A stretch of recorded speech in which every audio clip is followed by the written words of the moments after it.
July 1944, the map and the scorn. I remember the map more vividly than the men who stood beside me. It was spread across the brick floor of a damp shelter near St. Lo, edges curled and stained with oil and sweat. Red and blue arrows crisscrossed Normandy like veins on a diseased body. My finger traced one of the blue lines, an American advance, and I laughed. "They'll choke on their own trucks," I said, my voice echoing against the cold walls. Around me, officers forced smiles, the kind reserved for those who no longer believed in victory but feared disbelief itself. That laughter was my first defeat. We had been trained to see the enemy as clumsy, undisciplined, improvised. The Americans were supposedly amateurs, fighting with too much noise and too little doctrine. I had seen them only through the lens of propaganda, rows of chaotic supply convoys, soldiers eating chocolate instead of ration bread, trucks breaking down in the mud. We told ourselves they were wasteful, undirected. We, the Wehrmacht, were the machine, precise, obedient, and indestructible. But as I stared at that map, I did not realize that our machine was already running on fumes. Outside, the sky rumbled with distant artillery. The ground trembled faintly, the pulse of the front line approaching. I stepped out into the daylight, gray and sour, thick with the smell of fuel and decay. Our supply depot had been bombed the previous night. The fuel drums lay split open like corpses, their contents sinking into the earth. Trucks were being cannibalized for spare parts. The radio operator was swearing again, trying to catch a signal from headquarters that no longer existed. Still, we were told that the Führer would stabilize the line, that reinforcements were coming, that the Americans had overextended themselves. We believed because the alternative was unbearable. That afternoon, I received new reconnaissance reports, columns of American vehicles moving west to east, through the wreckage of St. Lo, faster than our retreat. It made no sense. They weren't supposed to move like that, not with their lumbering convoys and improvised command. "They'll get lost in their own roads," I told my adjutant, a boy from Munich whose hands trembled when he wrote. He nodded, not out of agreement but habit. Yet even then, a shadow of doubt had begun to settle in my mind. Every time I looked toward the west, I saw dust clouds hanging over the horizon, too many, too constant. They weren't just advancing, they were flowing. Our fuel ration for the week was 3 barrels, barely enough for one motorized platoon. The Americans, by contrast, seemed to move without pause. I did not know yet that behind their armored spearheads was a river of steel and rubber, fed day and night by an endless stream of trucks. At dusk, we gathered again in the shelter. The air was damp, the candlelight flickering against maps that no longer matched reality. Reports from Mortain spoke of confusion, counterorders, and missing divisions. The officers argued about supply lines that existed only on paper. I listened in silence, tracing the blue arrows once more, now curving toward Le Mans, Chartres, and beyond. A tide we thought we could stop with our bare hands. I went outside for a moment of air. The forest around our position was eerily quiet, save for the occasional whisper of a distant aircraft. I looked up and thought I saw faint glimmers in the clouds, American bombers returning home after another day's work. Somewhere out there, men I had mocked were building the road that would destroy us. The night smelled of diesel and damp earth. My laughter from earlier in the day echoed in my head, hollow and absurd. I realized then that arrogance was not strength, it was blindness. We had been told that the German spirit could replace what we lacked in fuel, men, and supplies. But spirit does not move tanks. Faith does not feed an army. As I lay down on my cot, listening to the far-off rumble of engines, I wrote a note in my field journal, "We laugh at their disorder. But perhaps it is we who have lost the map." The next morning, the thunder of aircraft grew closer, and new orders arrived, contradictory, urgent, and fatal. Mortain awaited. Our counterattack would begin at dawn. August 1944. Mortain, the counterorder. We were told that Mortain would be our redemption. "A decisive counterattack," the message read. "Drive them back to the sea." The order arrived in the night, typed on clean paper, and signed by anyone who had ever seen the front. It was absurd and terrifying at once. The Americans had broken through at St. Lo, their armor spreading like fire through dry grass, and yet Berlin believed we could strike them head-on with exhausted men and empty tanks. I remember standing beside my half-track before dawn, watching mechanics siphon the last liters of fuel from wrecked vehicles. The air stank of oil and fear. The countryside was quiet, too quiet, and the sky above us was black, starless, waiting. Someone said the Luftwaffe would support the assault at first light. We all laughed bitterly. The last German plane I had seen was a smoking blur shot down weeks earlier. When the sun rose, it brought death instead of light. The J-bows came first, American and British fighter bombers shrieking through the clouds like metal hawks. Their sound became the voice of God itself. We scattered into the ditches, helmets pressed against the mud as rockets tore through our columns. Trucks exploded in orange flashes, horses bolted, screaming like men. The road to Mortain was a graveyard before we even reached the town. By noon, the sky was a ceiling of fire. The radio operator kept calling for air cover that never came. "They promised support," he shouted, voice cracking. I looked at him and said nothing. Promises had become the currency of our ruin. The Führer ordered no retreat, yet every meter forward was another tombstone. Still, we advanced, because obedience was all that kept us from collapsing entirely. When we reached the outskirts of Mortain, we found what was left of the 2nd SS Panzer Division. Their commander looked like a ghost, his uniform blackened by smoke.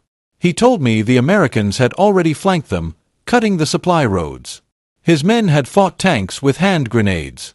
"Hold your position," headquarters had told him. He had held it, and lost everything. I walked through the ruins of a village where children's toys lay among the rubble. The smell of burned flesh and wet hay mixed into something that clung to the back of my throat. A wounded soldier sat against a wall, cradling his rifle like a talisman. "We were told help was coming," he murmured. I nodded, though I no longer believed in help, only in survival. That night, the rain came. It turned the roads into black rivers and the fields into pits of mud. We tried to move our vehicles under cover of darkness, but the Allied planes returned even then, guided by flares and radar. The J-bows never slept.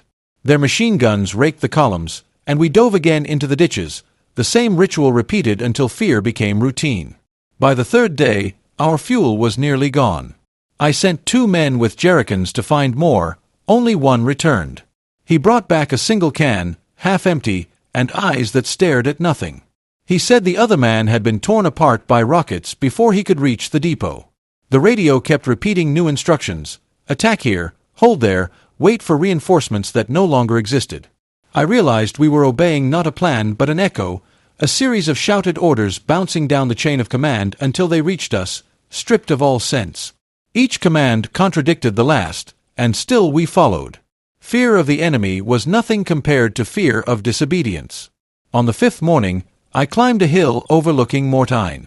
The valley below was littered with our wrecks, smoldering panzers, twisted trucks, and dead horses. Through the haze, I could see American armor moving steadily, methodically, like a tide pushing inland. Their supply lines were alive, ours were corpses. I took out my binoculars and watched their convoys snake along the roads beyond the smoke. Even from that distance, I could tell their trucks never stopped.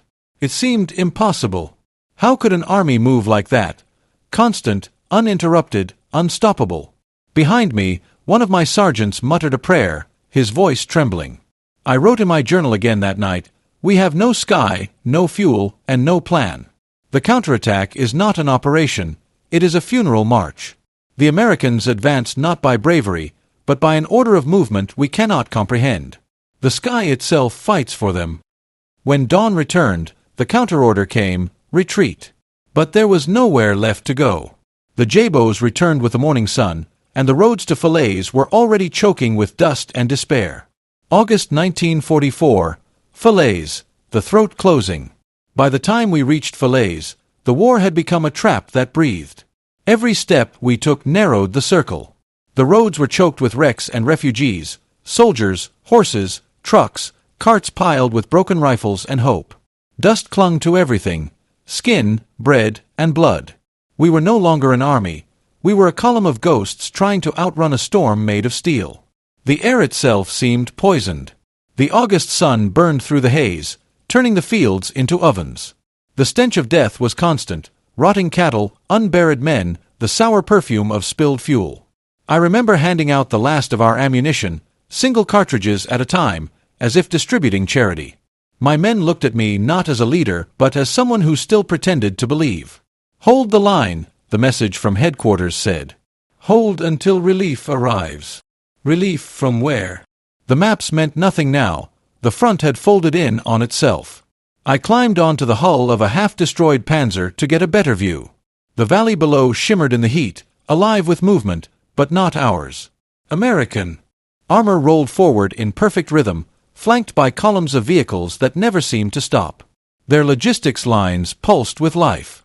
Behind every tank came more trucks, more fuel, more food. The sound of engines was endless, a mechanical heartbeat that filled the horizon. We, on the other hand, were starving. Our fuel drums were dry, our radios dead, our horses skeletal. Orders came in fragments, as if whispered from a collapsing world. One said we were to attack, another, to retreat. Hitler's words came over the wireless like commands from another planet. Hold at all costs. No surrender. That was not leadership. That was madness carved into language. As the pocket tightened, I sent scouts to find a way out toward Trun. None returned. One came back burned, his face half melted by napalm from a Jabo strike. He tried to speak, but only a hiss escaped his throat. We buried him by the roadside and moved on.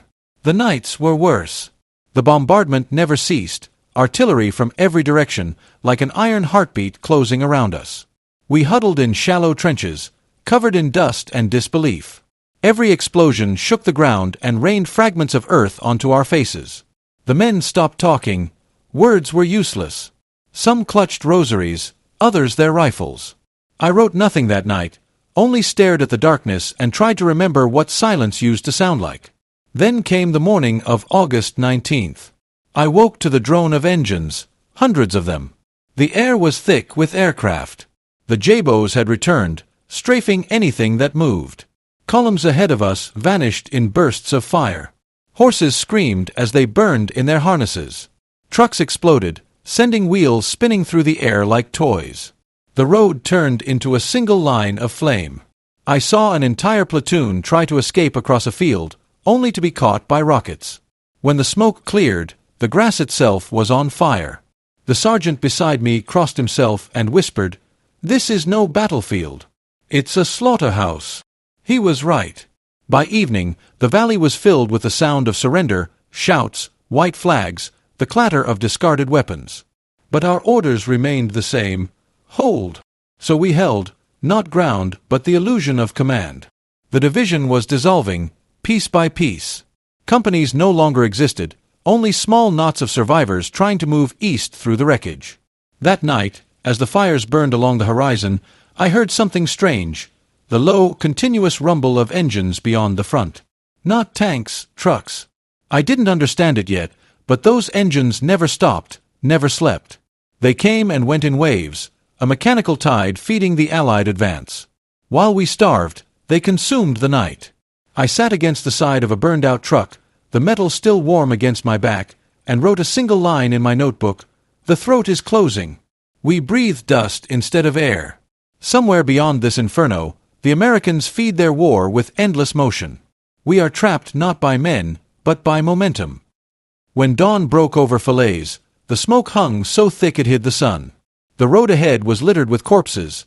Men, beasts, and machines blended into one shape. And above it all, the distant hum of engines continued, unbroken, indifferent, eternal. August 1944, the asphalt of Le Mans. We stumbled east through the ruins of France, no longer marching, just moving, dragged forward by instinct. The road from Falaise to Le Mans was a ribbon of broken stone and burned-out vehicles. Each mile looked like the last: twisted metal, bloated horses, the dead covered in dust so thick their uniforms had turned the same gray as the road itself. The order said, regroup and reform defensive lines. But lines meant nothing anymore. What was left of my regiment could barely fill a single company.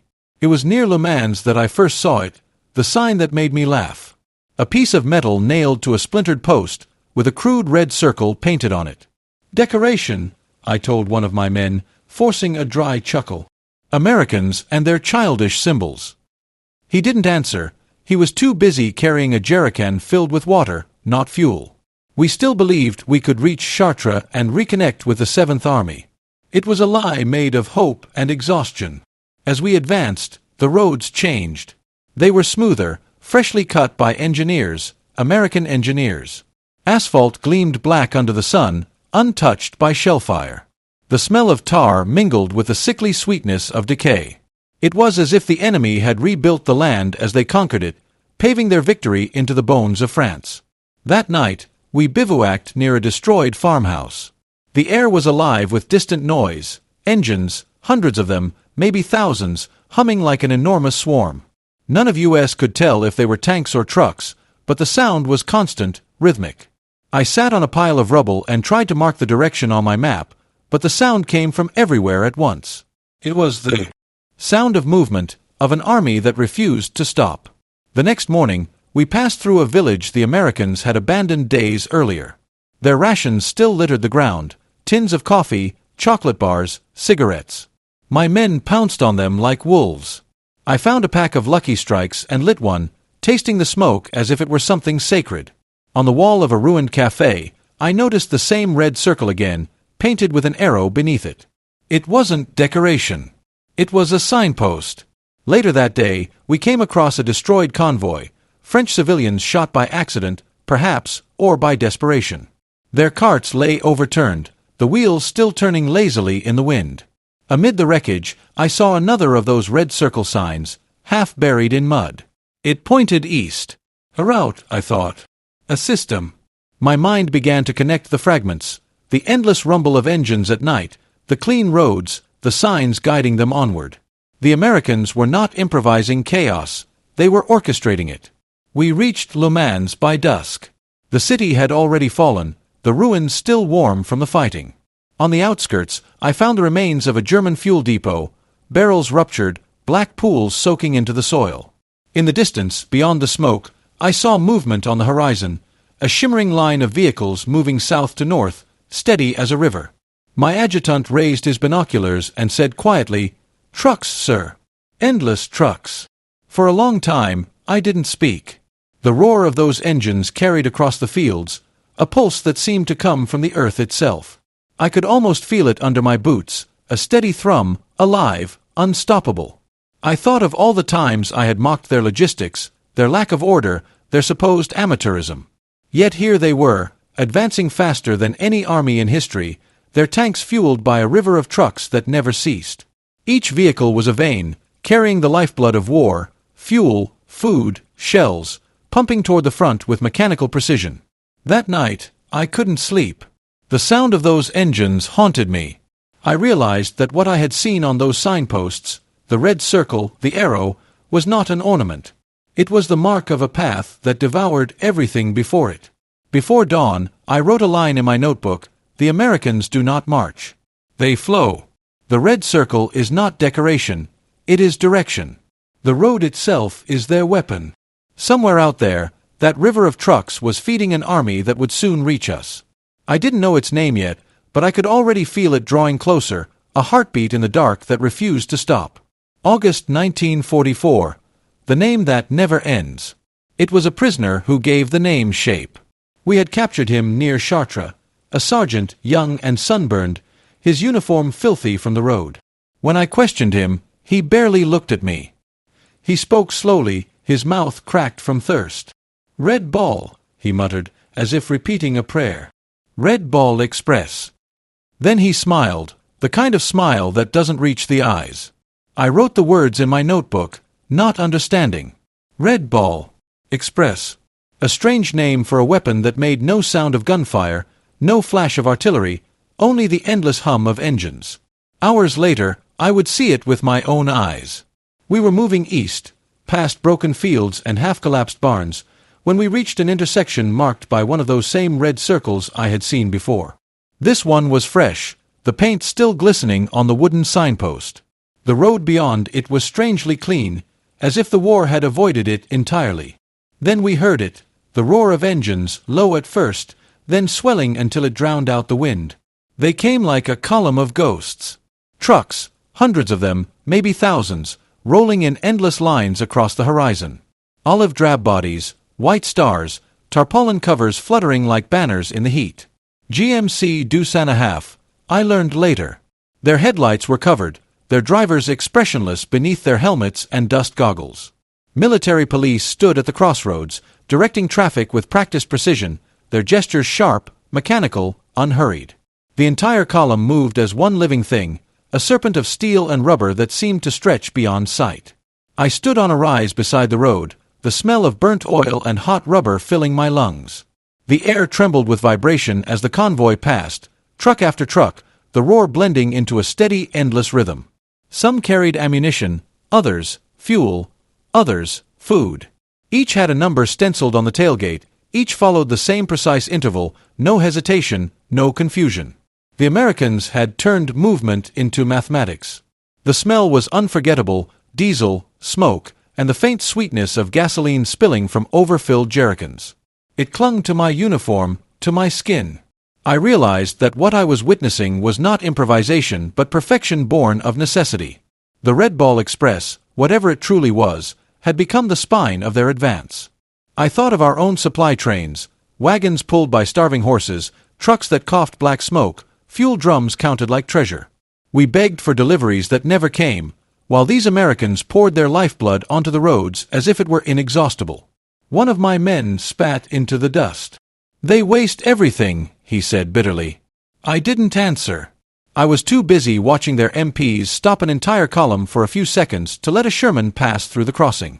The moment the tank was gone, the trucks resumed, perfectly timed, as if the pause had been rehearsed. It was not chaos. It was choreography. Hours later, after the last truck disappeared over the hill, the silence returned like an aftershock. The ground still vibrated beneath my boots. My men stood staring down the road, their faces a mix of disbelief and dread. The American front was no longer a line of soldiers, it was a machine that fed on momentum. That night, I lay awake in a barn with the smell of rubber still in my nose and the echo of engines still in my ears. I understood then why the prisoner had smiled when he spoke those words. Red Ball Express. It wasn't just a name, it was a promise, of speed, of certainty, of inevitability. I took out my notebook again and wrote, "We once believed the tank was the symbol of modern war. We were wrong. The true weapon is the road, and the hands that keep it alive." The next morning, as we prepared to move toward Nancy, I found one of those red circle signs nailed to a tree near our position. I ran my hand over it, feeling the rough texture of the paint, still faintly sticky in the sun. For the first time, I didn't laugh.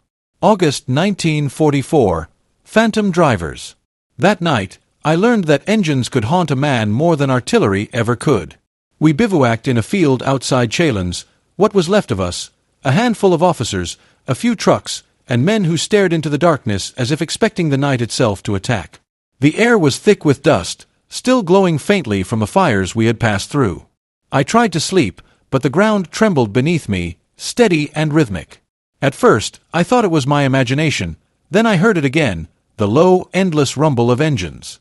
They came after midnight. The Americans were still moving, their convoys threading through the blacked-out countryside like veins pulsing under the skin of France. I crawled up to the edge of the road and watched from behind a hedgerow. The sight was unreal. Headlights covered, engines throttled low, they moved in disciplined silence, truck after truck after truck, as if the earth itself had decided to move east. And the drivers, Gott im Himmel, the drivers were boys. Some barely older than my cadets, their faces hidden behind goggles, bandanas, and dust. I could see them for only an instant as the trucks passed, but what struck me was their endurance. There was no rest, no pause. Each vehicle followed the one before it with the precision of a heartbeat. I realized then that the road never slept. Later I learned that many of those drivers were Negro soldiers, men their own country did not treat as equals. And yet, there they were, driving through the darkness of a foreign land to feed the army that would crush us. They didn't fight for medals or recognition, they fought to keep the road alive. Every jerrycan they carried was worth more than any rifle we had left.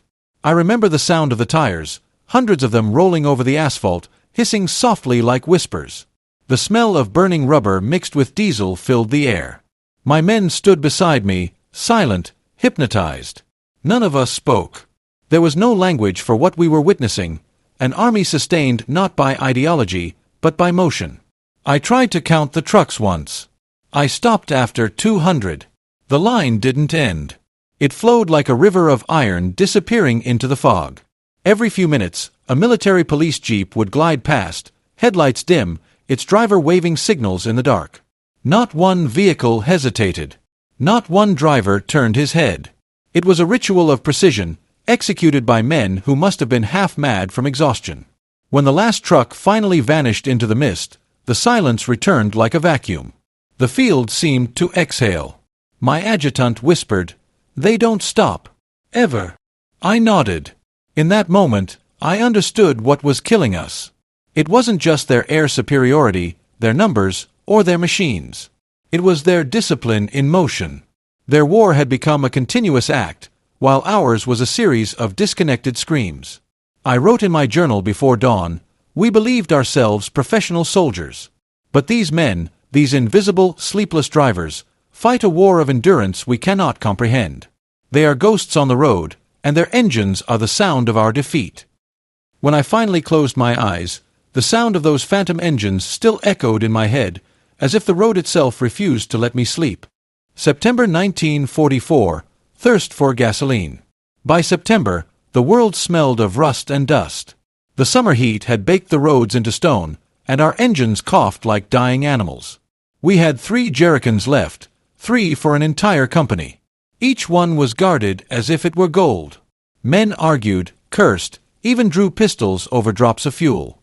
We rationed not just water and food anymore, but distance itself. Every kilometer became a question of survival. I tried to requisition fuel through the proper channels. The headquarters clerk looked at my papers as if they were relics from another century. "Supply is disrupted," he said flatly. Disrupted. The word sounded civilized, but what it meant was death. Without fuel, our tanks were monuments, our trucks were coffins with wheels. I watched a platoon drain the last of their reserves into one vehicle and then burn the others so they wouldn't fall into enemy hands. The flames reflected in their hollow eyes. Meanwhile, the Americans seemed to drown in abundance. Across the fields, I could see the distant shimmer of their convoys, hundreds of trucks weaving through the countryside, their paths marked by that cursed red ball. Their road was alive. Ours was a skeleton. Every time I saw one of their endless lines of vehicles, I felt a cold fury twist in my gut. They poured gasoline like rain onto the front, while we siphoned fumes and prayed for miracles. One afternoon, I watched a group of my men tilt a half-empty drum over an open tank. The liquid dripped slowly, each drop a promise we couldn't afford to waste. I cut the bottom of a canteen to make a funnel, holding it steady while they poured. When the last trickle fell, I looked at the fuel shimmering inside the tank, barely enough to start the engine. "It will have to do," I said. The men didn't reply. They knew the truth. Every kilometer forward might be the last. At dusk, I climbed a ridge overlooking a wide stretch of road, the same one we had mocked weeks earlier. Now it belonged entirely to the Americans. Their trucks moved in both directions, headlights blacked out, their motion precise, relentless. I could almost feel the heat of their engines from where I stood. It was like watching a heartbeat in the landscape, steady and merciless. I realized then that we weren't fighting soldiers anymore. We were fighting a system. A system that never slept, never faltered, never questioned itself. The Red Ball Express didn't need glory or banners. It needed only fuel, rubber, and the will to keep moving. And it had all 3. As night fell, I dipped my fingers into a puddle of spilled gasoline beside our last truck. The smell filled my nose, sharp and intoxicating. I thought about all the times we had been told that faith could replace fuel, that ideology could outlast exhaustion. But faith doesn't start engines. I wiped my hand on my coat and wrote in my journal, "We will not die for lack of courage, but for lack of gasoline." The Americans have learned that logistics is not a word, it is destiny. They feed their tanks as we starve ours. The war has become a question of who can keep moving longest, and we have already stopped. That night, our last truck sputtered, coughed, and went silent. The road ahead glimmered faintly with moonlight. I could almost hear, somewhere far away, the rumble of engines that never ran dry. September 1944, the blind order. The order came folded, creased, and already stained with someone else's blood. It was brief, 3 lines typed on thin paper: hold the line in Lorraine. No retreat. No surrender. That was it. No maps. No reinforcements. No fuel. Just words. The same words that had killed entire armies before us. When I read it aloud to my men, no one spoke. They knew what it meant. Lorraine was not a line, it was an open wound, stretching across villages already reduced to ashes. To hold, it was to die on it. But orders were orders, and we had learned long ago that to disobey was to vanish, erased not by the enemy but by our own command. We took position near a small bridge outside Luneville, where the Meurthe River wound through the countryside like a brown snake. The trees were already turning yellow with the coming autumn, a beauty wasted on men who could no longer feel anything but fatigue. Our tanks stood silent, 3 still working, 2 empty, 1 half submerged in the mud. I looked at them and thought, this is what obedience looks like. The radio operator tried to reach higher command, twisting dials, cursing softly. All he caught were fragments, static, panicked voices, and then silence. The wires had been cut somewhere miles behind us, perhaps by retreating units, perhaps by chaos itself. We were alone. At dusk, an artillery shell landed nearby, shaking the earth. Another followed, then another. The Americans had found us again. Their fire was precise, relentless, methodical. Not the wild thunder of desperation, but the slow rhythm of professionals who knew we had nowhere to go. When night fell, the bombardment stopped, as if even their artillery respected the schedule of their supply trucks. I walked among my men, stepping over empty crates and torn maps. They looked at me as though I carried answers I no longer had. One of them, a corporal from Bremen, asked quietly, "Why do we stay?" I didn't lie. Because they told us to. He nodded once and went back to cleaning his rifle that had no more ammunition. As the hours passed, I thought about the faceless men who wrote these orders. They sat behind desks hundreds of kilometers away, sipping coffee from porcelain cups while we rationed rainwater. They called us heroes, martyrs, loyal servants of the Reich. But we were none of those things. We were coal, burned to keep a machine alive for one more day. I wrote in my notebook under the flicker of a candle, "A blind order is the purest crime. It kills without needing to look. It demands sacrifice without knowing who it devours."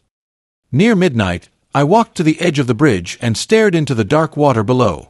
It carried fragments of leaves and the reflection of stars, tiny, distant lights that seemed almost ashamed to shine.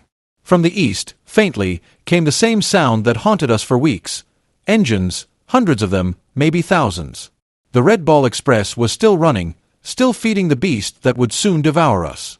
I closed my eyes and whispered to the night, "They have roads. We have orders." And I realized, perhaps too late, that one can survive without faith, but never without direction. September 1944, the first attack on Nancy.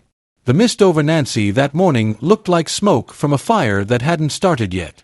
We were dug in among hedgerows east of the city, exhausted and hollow, waiting for an attack we already knew would come. The sky was the color of pewter, heavy and unmoving. Somewhere out there, beyond the fog, engines murmured. Not the hesitant rattle of our panzers, but that deep, steady growl that had haunted me for weeks. At 0600, the first shells landed. The ground leapt beneath us, throwing clods of mud and grass into the air. Then came the Shermans, dark shapes materializing through the haze, their silhouettes swelling like specters. Behind them rolled trucks, more trucks than I could count, their tarpaulins shining with dew. Even in the chaos, I noticed how organized they were. They advanced as if on rails, every movement supported, every motion supplied. "Open fire!" I shouted, though we barely had ammunition. The first panzer fired, the shell streaking into the mist. A Sherman burst into flame, but before its turret had even stopped spinning, another took its place. The Americans did not hesitate. They rolled forward as if guided by invisible hands.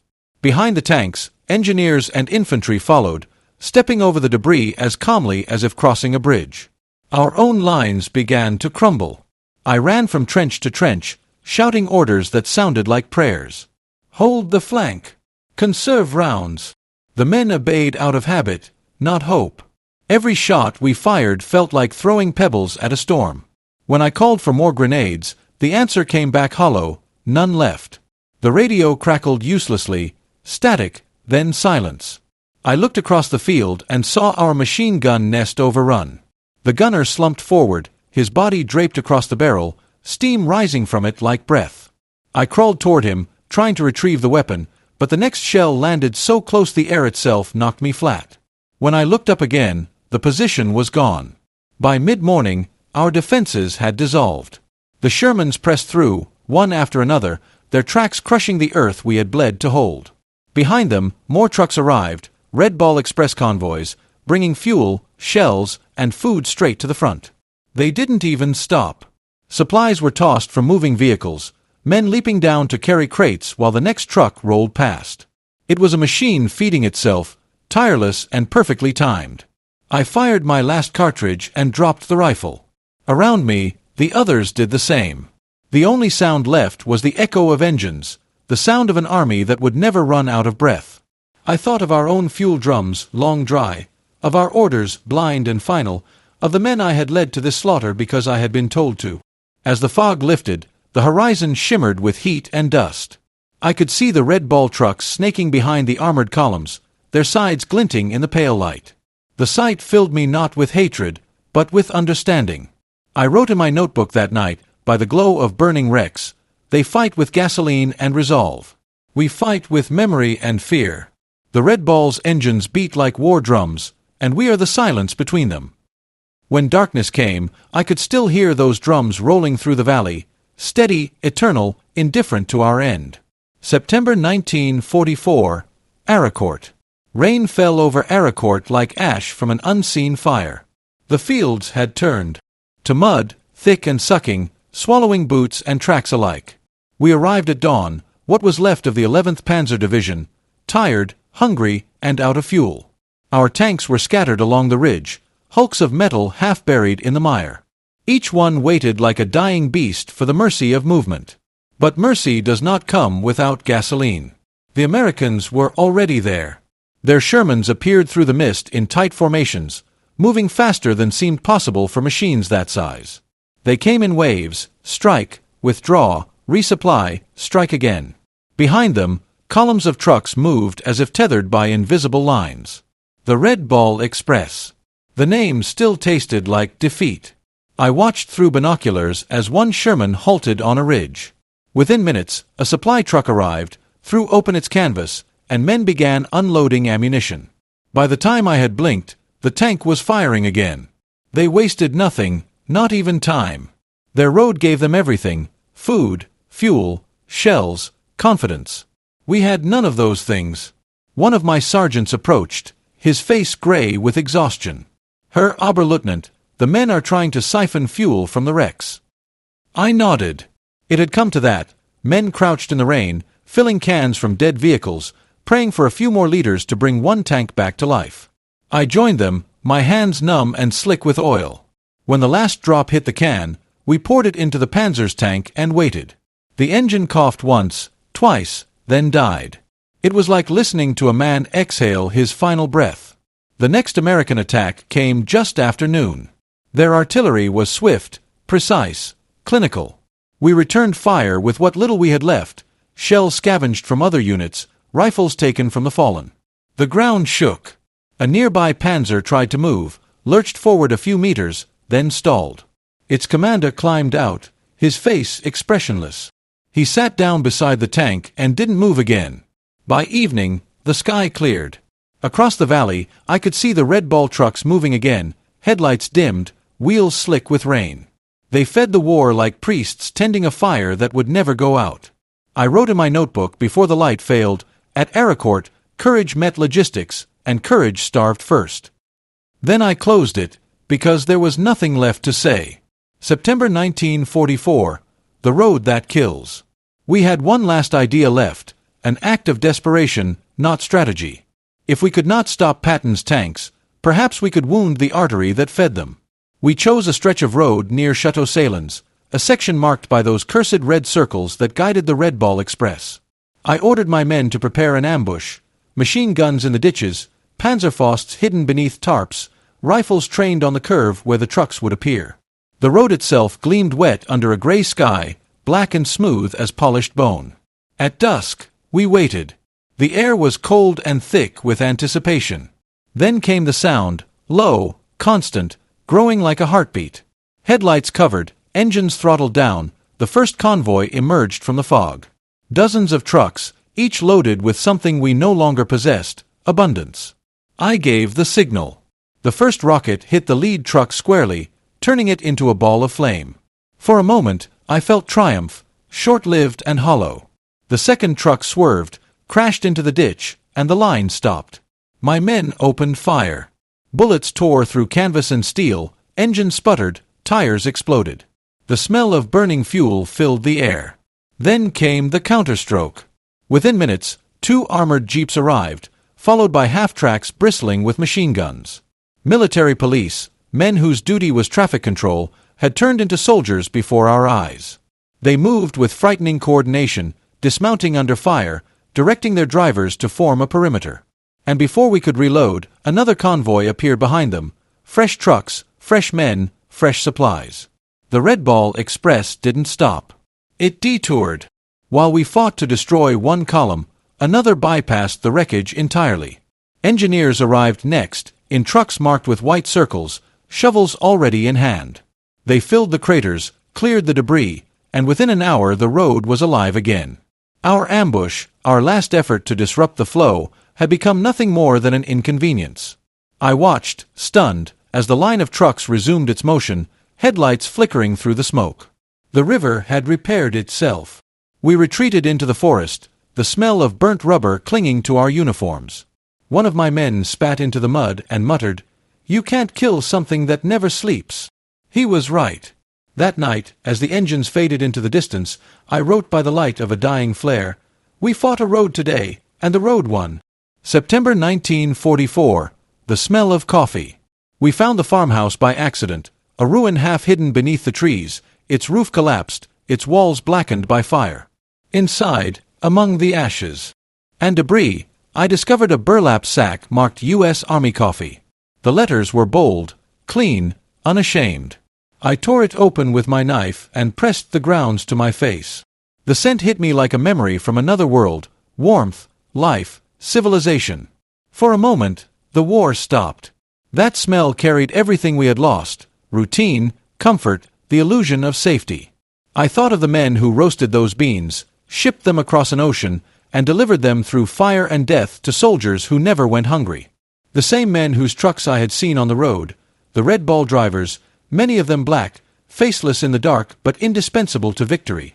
They served a nation that barely recognized them, yet they kept its heart beating. I served a regime that called itself eternal and treated its men like fuel. Outside, my soldiers scavenged the ruins, looking for canned food, boots, anything still usable. One of them found a dead American, his helmet rolled beside him, a photograph tucked into his jacket. A woman and a child smiled from the picture. I took it from the boy's hand and stared at it for a long time. The man had crossed an ocean for this war. I had crossed my conscience. I brewed the coffee with melted rainwater in an old tin cup. It was bitter and perfect. Each sip tasted of shame. That night, under the cold sky of Lorraine, I wrote my simplest entry yet, "Their soldiers drink coffee. Ours drink fear. And still we wonder why they keep moving while we remain in the mud." I didn't sleep. The smell of coffee lingered, unforgiving, like the memory of a better world. September 1944, the siege without walls. By late September, Lorraine had become a graveyard without crosses. We were told to hold the sector east of Nancy, though we no longer had a map that matched reality. The front had dissolved into fog and rumor. Some units had vanished entirely, swallowed by the forest, by capture, or by silence. Our radios crackled once, then died. The world shrank to what we could see, and that was only mud, wrecks, and fear. There were no fortifications, no trenches worth the name. We defended absences, fuel that never came, orders that never reached us, hope that no longer existed. The Americans didn't need to surround us with walls. They surrounded us with movement. Every day we heard the rumble of their convoys in the distance, circling like wolves, their engines marking time while we waited for the inevitable. My division, if it could still be called that, was a shadow. 24 men, 3 rifles that worked, a single anti-tank gun with no shells.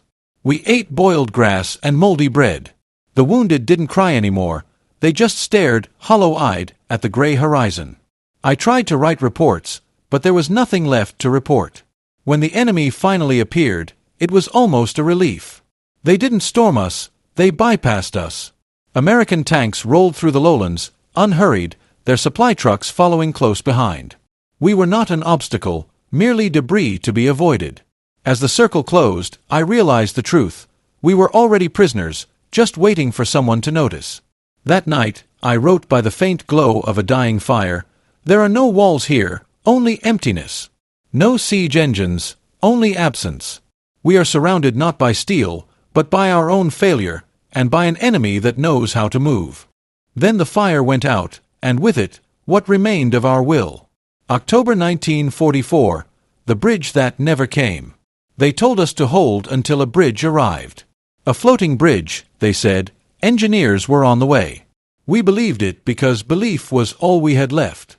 The Meurthe River ran high and cold, cutting our escape in half. On the far bank, we could see smoke rising from American positions, their trucks moving like clockwork even under fire. Every hour, we checked the road behind us for signs of our own engineers. None came. By the third day, the waiting became a kind of madness. We rationed the last of our fuel and burned maps for warmth. A few men slipped away at night, trying to swim the river. The current took them, their helmets vanishing one by one beneath the surface. I stopped counting after the 5th. At dawn, word came from a scout that American armor was closing from the south. We took positions among the ruins of a farmhouse, our rifles shaking in our hands. The first Sherman appeared through the fog, its gun turning slowly toward us. I shouted for anti-tank support, knowing there was none. The shell hit the wall beside me, throwing dust and brick into the air. When the smoke cleared, I could see them, more tanks, more trucks, the endless procession of the Red Ball Express behind them, delivering our defeat with mechanical grace. Someone whispered, "Where is our bridge?" No one answered. As the line collapsed, I heard the roar of the American convoys on the far side of the river. That sound had become the music of inevitability. I felt no hatred, only a strange kind of shame, shame for still obeying a voice that had already abandoned us. That night, I wrote one final note in the dark. We waited for a bridge that never came. The river was not the obstacle, the order was. November 1944, streets of Metz. Metz was nothing but ruins and echoes. The city smelled of smoke, sewage, and the sickly sweetness of decay. We fought street to street, corner to corner, for walls that collapsed before we could hold them. The rain never stopped. It mixed with blood and mortar dust until the streets turned the color of rust. In a shattered church, I tended to the wounded with water collected from shell holes. One gunner, his arm torn away, asked me why we still fought. I wanted to lie, to tell him it meant something. Instead, I said the only truth left, because we are more afraid of our own command than of the enemy. Outside, the artillery never rested. Each explosion shook the ground like a heartbeat from some enormous, dying creature. I saw soldiers drag themselves through the rubble, their faces blank, their souls already gone. When the shelling paused, I looked out over the city. American tanks moved methodically through the ruins, the Red Ball trucks close behind them, their tires splashing through puddles that reflected the fires of Metz. That night, I wrote in my journal, "The Reich taught us to call this honor. But this is only endurance without purpose. Obedience turned to dust." November 1944, captured in the mud. It ended without ceremony. Rain fell in steady sheets, turning the fields outside Metz into a swamp of shattered helmets and broken rifles. My pistol was rusted, my men scattered or dead. When the order to surrender came, it sounded almost merciful. I stepped into the open, hands raised, the mud clutching at my boots like the earth itself refused to let me go. A column of American trucks rumbled past, their engines steady, their wheels throwing up curtains of dirty water. Among them walked men I had once called enemies, faces young, weary, but alive. One driver caught my eye, a black soldier, uniform soaked with oil and rain. He didn't look at me with hatred or triumph, only focus. His gaze was fixed on the road ahead, on the next delivery, the next mile. He passed within meters of me, his convoy stretching beyond sight, carrying the breath of victory on its axles. I lowered my head. For the first time, I felt not defeated by an army, but by a truth.